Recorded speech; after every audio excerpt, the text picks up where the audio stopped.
What is going on, guys? This is Matt here, and today I'm going to bring you my Ojama Paleozoic deck. I am super excited to bring you this. Ojama's was like one of the decks that I played like way back in the day, and unfortunately I don't have my copies of Ojama Duo yet. I'm debating if I should keep trying to pack them or if I should just like order them. So I am proxying those.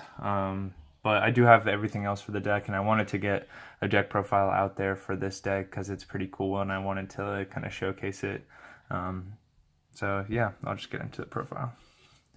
So for the Ojama stuff, there are 2 red and 1 blue.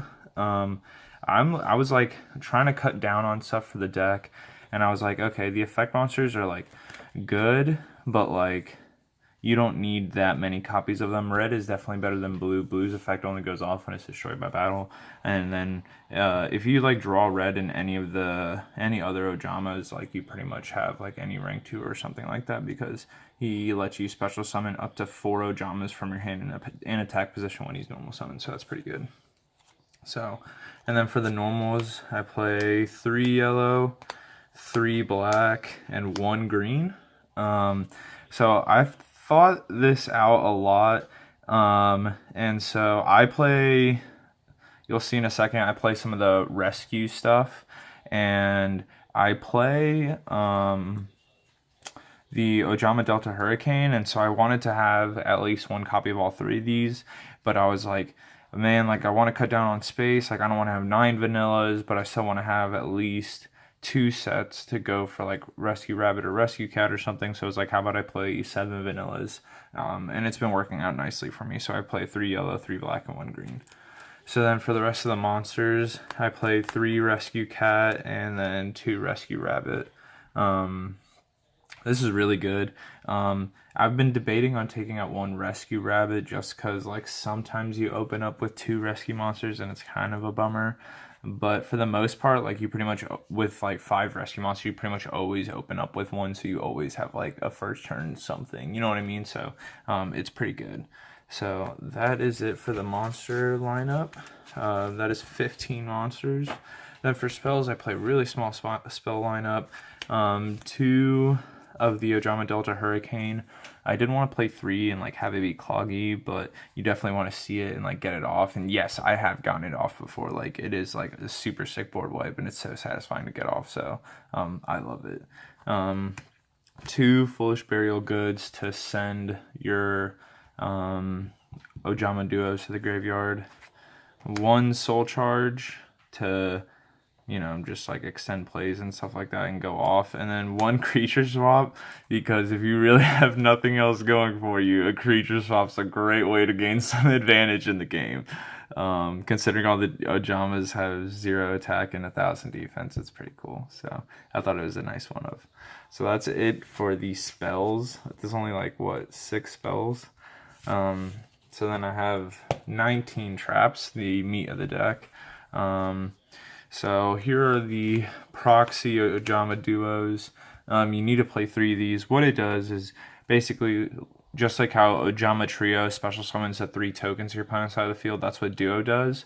But then the part that makes it really good is when it's in the graveyard, except for the turn that it was sent there, you can banish it and special summon 2 Ojamas from your deck with different names. So it's pretty sick. It doesn't count as like a trap card activation for the Paleozoics, but you still get free Ojamas out of the deck. So it's really good. You want to get it engraved like as fast as you can, all that stuff. So then the supporting engine to the Ojamas is a Paleo engine. So I play 3 Morella. This sends a trap card from your deck to the graveyard, so obviously you send Ojama Duo. So that's really good. It's like chainable if they MST it or anything, so it's pretty good. 3 of the Dino guy, he's the Karma Cut, super good removal. I play 2 of the MST guy, 1 of the Book of Moon, and then 2 of the one to get your banished cards back. Because you're banishing the Ojama Duos from the graveyard to get back to special summon your Ojamas from the deck. If you don't see multiple copies of your duo, like you're gonna lose. So I thought like I would try and max out on the Lean Kalias or whatever. so that you could recycle those and just like keep using the same one if you don't have multiples, like if you don't see multiples in the game. So that's it for the Paleo engine. I think it's like 11, 12 cards for all the Paleos. And then 3 Threatening Roar. In my Paleozoic Frog deck, I play Waboku, but I was like thinking about it, and I was like, you know what? Like both the cards do the same exact thing, except the only thing that I think would make Threatening Roar better is that if you're playing against Burning Abyss, Waboku, they can still attack with a Dante to make it go to defense, whereas Threatening Roar, they can't declare an attack. So, that was the only reasoning I had to play Threatening Roar over the Waboku. I don't know if there's that much of a difference. And then the last 2 traps I play, a Solemn and a Back to the Front. Solemn, obviously, super good. And then Back to the Front is sick because you can special summon any monster in your graveyard.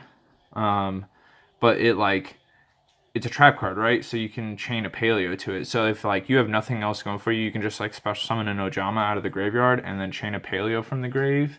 And then boom, like you have like an Opabinia or something like that.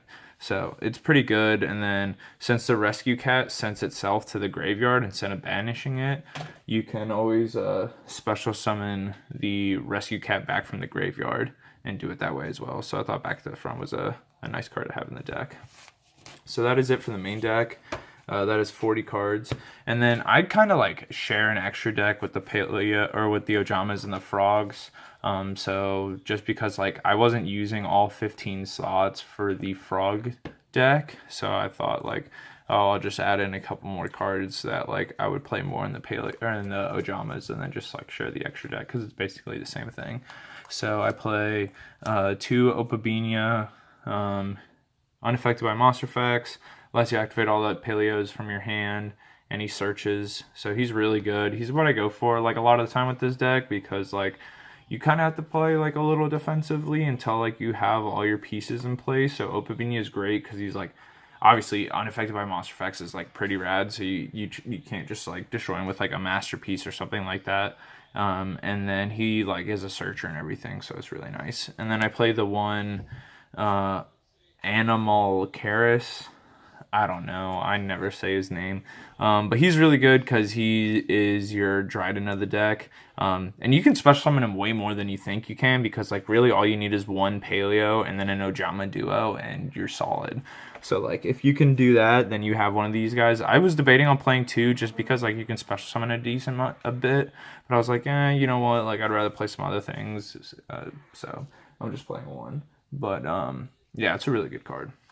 And then 2 totally awesome. You never really special summon 2 in this deck. It's pretty hard because you have to have 2 Paleos. I mean, it's not like crazy difficult or anything. Like you can do it, and that's why it's here. But it's like I more so have 2 for when I play like the actual Paleozoic Frogs. 1 Digesto Phoenix because he like helps you go for game. I wish I had if I had a Cat Shark, I would probably play Cat Shark over the Phoenix because Cat Shark is like really sick. And then 1. My other proxy, 1 Ronin Raccoon Sandayu. I know I have 1 laying around here somewhere, but I have like thousands of cards around my place, so I don't want to go digging around like everywhere for it. But basically, he's level 2 beast, or he's 2 level 2 beasts. So he is like your Ojama specific card, and basically he just spawns tokens that have attack equal to the highest attack on the field, which is pretty cool because you basically can like. So like you can have like a Decode Talker and then special summon a Sandayu to one of the zones he points to. And then the Decode Talker's at 28, right? But then you special summon you detach from the Sandayu and special summon a token in the zone or in the other zone that the Decode Talker points to. And then when it goes to like assign attack to the monster or whatever, like it checks the field and Decode Talker's at 3,300 at that point. So a Decode Talker plus a Sandayu means you have 233 monsters on board. And then even if you like want to use the Decode Talker's effect to like tribute off the Sandayu to protect yourself from targeting, like, and he goes down to 28, like the token's still 33, and 33 pretty much gets over like anything in the game. Like a masterpiece plus the diagram is 3250. So yeah, 33 beats that. So Sandai's pretty sick. And then onto the Link monsters. I play 2 Link Spider. It's pretty good because he lets you use special summon normal. So if like you just open 2 vanillas and you're like, man, you can just like normal summon, go Link Spider, special summon the other one, and like at least do something. So 2 Me Starboy. More so for the Paleozoic frogs. It's a little harder to make in this deck. And you wouldn't really... I don't think I'd really make Me Starboy with the Ojamas just because you have to use the trap cards to do that, and then they just get banished. So, like I said, I just share the extra deck. 2 Proxy Dragons. I believe in playing 2 just because, like, I don't know. I think it's really good. I like Proxy Dragon. A lot of people only play 1, but I like playing 2. 1 Decode Talker, and then the MVP of the extra deck, Topologic Bomber Dragon. This card is so gnarly in the Paleozoic decks. So, like, his effect to, like, nuke the main monster zones, like, that's not a once per turn thing. So, basically, like, if you are trying to, like, close out game, like, say you do a bunch of damage, and then they're down to, like, 1,800 life points or something, you go for a Bomber Dragon, and then, basically, like, if they have like a monster that they summon that you think is going to be a problem or something, like you can just like activate like a dead, or like not necessarily a dead, but like you can activate like a threatening roar or something, and then special summon a Paleozoic from your graveyard into a zone that he points to, and then it nukes the main monster zones.